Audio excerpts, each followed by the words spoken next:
الحمد لله رب العالمين وبه استعين واشهد ان لا اله الا الله وحده لا شريك له واشهد ان محمدا عبده ورسوله اما بعد حج کے فضائل و مسائل سے متعلق درس کا یہ سلسلہ اللہ کے فضل و کرم سے جاری ہے۔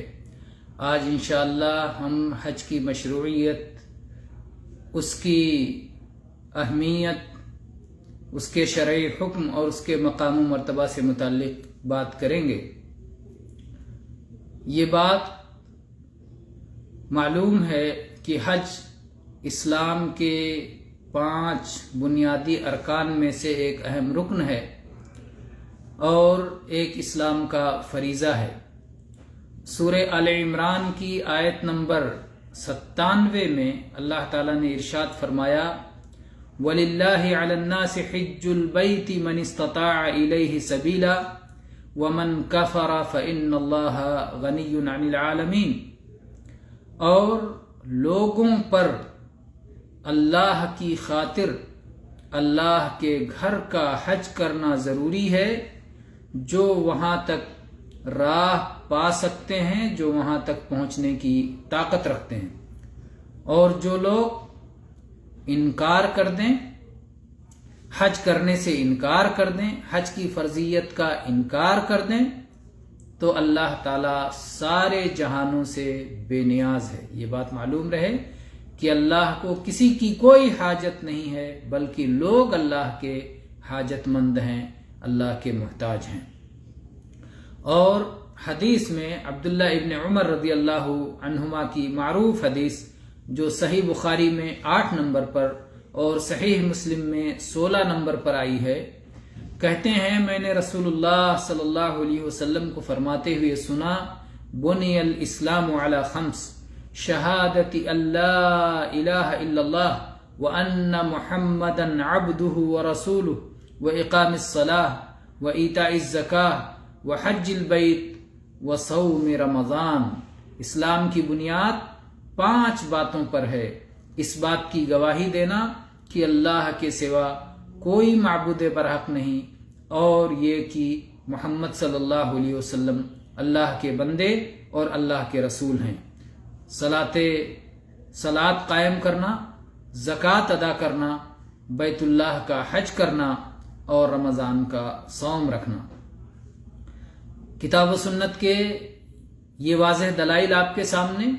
اور اس پر امت کا اجماع بھی ہے، جیسا کہ امام ابن المنذر رحمہ اللہ نے اس پر اجماع ذکر کیا اپنی کتاب الاجماع صفحہ 51 پہ لکھتے ہیں، وَأَجْمَعُوا أَنَّ عَلَى الْمَرْءِ فِي عُمْرِهِ حَجَّةٌ وَاحِدَةٌ حَجَّةُ الْإِسْلَامِ إِلَّا أَن يَنذِرَ نَذْرًا فَيَجِبُ عَلَيْهِ الْوَفَاءُ بِهِ۔ اس بات پر ساری امت متفق ہے، علماء امت کا اس بات پر اجماع ہے کہ ہر مسلمان پر زندگی میں ایک بار حج کرنا فرض ہے۔ اسلام والا حج اس پر فرض ہے۔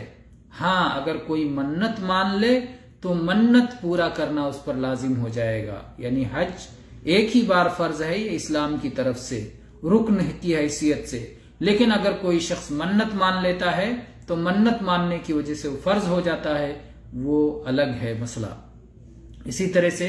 امام ابن حزم رحمہ اللہ نے بھی اس بات کو لکھا ہے، امام کاسانی نے بھی اس پر اجماع کا ذکر کیا ہے۔ اس لیے اگر کوئی شخص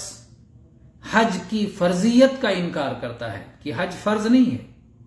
اگر کوئی مسلمانوں کے اس اجماعی مسئلے کا انکار کرتا ہے تو پھر وہ مسلمان باقی نہیں رہتا، ایسا شخص کافر ہو جائے گا۔ امام ابن تیمیہ رحمہ اللہ نے اس پر اجماع کا ذکر کیا ہے۔ تو یہ تو رہا پہلا مسئلہ۔ اب ہم دوسرے مسئلے پر بھی گفتگو کر لیتے ہیں کہ حج استطاعت ہونے کے بعد فوراً ادا کرنا لازم ہے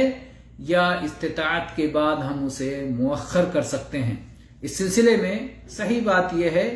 کہ اگر حج کی شرطیں مکمل ہو جائیں، حج فرض ہونے کے لیے جو شرطیں ہیں وہ شرطیں پوری ہو جاتی ہیں، تو فوری طور پر انسان کے اوپر حج کرنا لازم ہو جاتا ہے، اور مؤخر کرنے کی صورت میں انسان گنہگار ہوگا۔ یہ حنابلہ کا مذہب ہے، امام حنیفہ سے ایک روایت ہے، اور ایسے ہی امام ابو یوسف کا بھی یہی قول ہے۔ اسی طرح سے مالکیہ میں سے بعض متاخرین کا یہ قول ہے، امام مالک سے بھی منقول ہے، داؤد ظاہری کا بھی یہی قول ہے، اور علماء کی اکثریت یہی بات کہتی ہے، امام شوکانی نے، اور بعد کے زمانوں میں امام شنقیطی، شیخ ابن باز، شیخ ابن عثیمین رحمہم اللہ نے اسی قول کو اختیار کیا ہے کہ اگر حج کی شرطیں، حج واجب ہونے کی شرطیں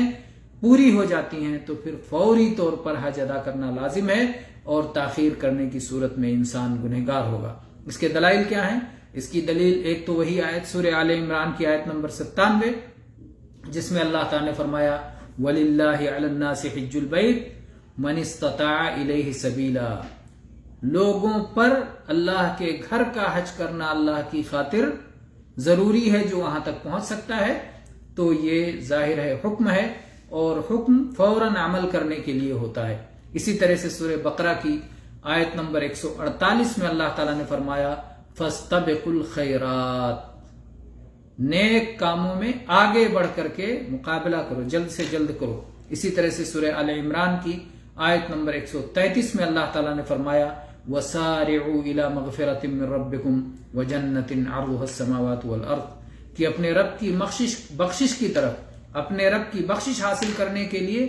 تیزی کے ساتھ چل پڑو، اور اس جنت کو حاصل کرنے کے لیے جس کی وسعتیں زمین و آسمان کے برابر ہیں۔ تو ظاہر آپ دیکھ رہے ہیں کہ ان آیات میں اللہ تعالیٰ نیکی کے کاموں میں بڑھ چڑھ کر کے حصہ لینے اور مغفرت حاصل کرنے اور جنت حاصل کرنے کے لیے تیزی اختیار کرنے کا حکم دے رہا ہے، اور تیزی میں تاخیر نہیں ہوتی بلکہ فوری طور پر کرنا ہوتا ہے۔ لہذا تاخیر کرنا فرض ہو جانے کے بعد، لازم ہو جانے کے بعد تاخیر کرنا یہ اللہ کے حکم کے خلاف ہے۔ اسی طرح سے احادیث میں اگر ہم دیکھتے ہیں تو ابو ہریرہ رضی اللہ عنہ کی وہ حدیث جس میں ذکر کرتے ہیں کہ رسول اکرم صلی اللہ علیہ وسلم نے ایک بار خطبہ دیا اور فرمایا ایھا الناس قد فرض اللہ علیکم الحج فحجوا، اے لوگو اللہ تعالیٰ نے تم پر حج کو فرض کیا ہے لہذا حج کرو۔ یہ صحیح مسلم کی حدیث 1337 نمبر پر۔ تو یہاں پر بھی اللہ کے نبی صلی اللہ علیہ وسلم نے حکم امر کا صیغہ استعمال کیا، حجو، حج کرو، اللہ نے فرض کیا حج کرو۔ اور کسی بھی حکم میں اصل ہوتا ہے کہ فوری طور پر اس حکم کی تعمیل کی جائے، جیسا کہ آپ دیکھیں کہ جب غزوہ حدیبیہ کا موقع تھا اور نبی کریم صلی اللہ علیہ وسلم نے صحابہ کرام کو حکم دیا کہ وہ اپنے اپنے احرام کھول دیں، اور جب انہوں نے تاخیر کی تو آپ ناراض ہوئے۔ تو اس سے معلوم ہوتا ہے کہ حکم کا مقصد ہی یہ ہوتا ہے کہ اس پر فوری طور پر عمل کیا جائے۔ اسی طرح سے یہ مسئلہ بھی ہے کہ انسان کو نہیں معلوم کہ کیا حالات پیدا ہو جائیں بعد میں، اور جس کی وجہ سے ابھی حج کی طاقت اس کے اندر موجود ہے، تندرست ہے، مال و دولت موجود ہے، صحت و عافیت ہے، راستے معمون ہیں، لیکن آگے کیا ہو جائے، مستقبل میں کیسے حالات پیدا ہو جائیں جن کی وجہ سے کہیں ایسا نہ ہو کہ حج کرنے سے عاجز رہ جائے، تو اس لیے جو ہے خطرات ہیں اور بیماریاں آ سکتی ہیں، مصیبتیں آ سکتی ہیں، اور یہ فرض انسان سے چھوٹ سکتا ہے۔ لہذا یہ باتیں بھی اس بات کی تائید کرتی ہیں کہ انسان کو جلد سے جلد حج کر لینا چاہیے، جیسے ہی اس پر حج فرض ہو حج کر لینا چاہیے، اور حج کی استطاعت ہونے کے بعد اس میں تاخیر نہیں کرنا چاہیے۔ واللہ تعالی عالم، وصلی اللہ علی نبینا وسلم، والحمد للہ رب العالمین۔